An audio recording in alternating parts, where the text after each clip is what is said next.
আসসালামু আলাইকুম। আজকে আমরা দেখব ঢাকা বিশ্ববিদ্যালয়ের সবগুলো ইউনিটের ভর্তি পরীক্ষার তারিখ সম্পর্কে আমরা দেখব এবং আবেদনের যোগ্যতা সম্পর্কে আমরা জানবো।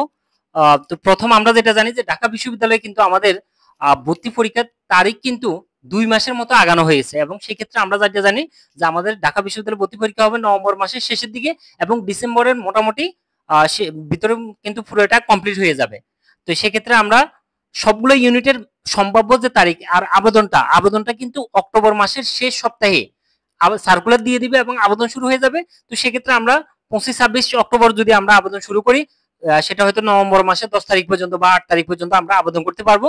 তারপরে কিন্তু কয়েকদিন পরে আমাদের অ্যাডমিট কার্ড ডাউনলোড দিব এবং আমাদের পরীক্ষার তারিখগুলো কিন্তু এখন এই যে তারিখগুলো দেওয়া হচ্ছে, এই তারিখের আলোকে কিন্তু আমরা বুঝতে পারবো যে আমাদের কার কতটুকু সময় আছে প্রস্তুতি নেওয়ার জন্য, কে কতটুকু সময় পাবো সেটা কিন্তু আমরা এই তারিখগুলো দেখলে বুঝতে পারবো।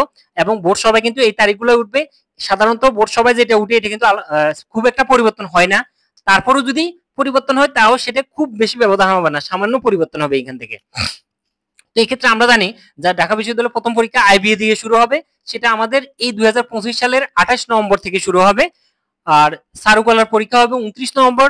এরপরে ব্যবসা শিক্ষা ইউনিটের পরীক্ষা হবে 6 ডিসেম্বর। তারপর আমাদের বিজ্ঞান অনুষদের পরীক্ষা হবে 13 ডিসেম্বর এবং সর্বশেষ পরীক্ষা কলা এবং সামাজিক বিজ্ঞান অনুষদের 20 ডিসেম্বর পরীক্ষা হবে। এরপর আমরা জানি যে ঢাকা বিশ্ববিদ্যালয়ে কিন্তু সেকেন্ড টাইমের কোনো সুযোগ নাই। শুধুমাত্র এসএসসি পরীক্ষা 2025 সালে যারা পরীক্ষা দিয়েছে তারাই কিন্তু আবেদন করতে পারবে, আর 24 সালে যারা তাদের কোনো সুযোগ নেই। এরপরে উচ্চ মাধ্যমিক যেটা সেটা হলো 2020, 21, 22, 23 সালে আবেদন করলে হবে। মানে 20, 21, 22, 23 যে কোনো সালে ফার্স্ট থাকুক সমস্যা নেই, কিন্তু উচ্চ মাধ্যমিকে অবশ্যই 2025 সালে যারা পাস করবে শুধুমাত্র তারাই আবেদন করতে পারবে। এরপর আমাদের জিপিএ এর ক্ষেত্রে যে যোগ্যতা লাগবে, যে জিপিএ দিয়ে আমাদের ঢাকা বিশ্ববিদ্যালয়ে আবেদন করতে হয় সেটা আমরা দেখব। তো এই ক্ষেত্রে ক ইউনিটে বিজ্ঞান অনুষদে কিন্তু সামান্য কিছু আসন আছে যেটাতে মানবিক এবং বাণিজ্য শাখারাও কিন্তু বিজ্ঞান অনুষদে আবেদন করতে পারবে ঢাকা বিশ্ববিদ্যালয়ে। সেক্ষেত্রে তাদের জিপিএ লাগবে 3.00 এবং টোটাল জিপিএ থাকতে হবে 7.50। আর বিজ্ঞান শাখায় যারা ক ইউনিটে আবেদন করবে তাদের ক্ষেত্রে মিনিমাম 3.50 থাকতে হবে আর টোটাল থাকতে হবে 8.00।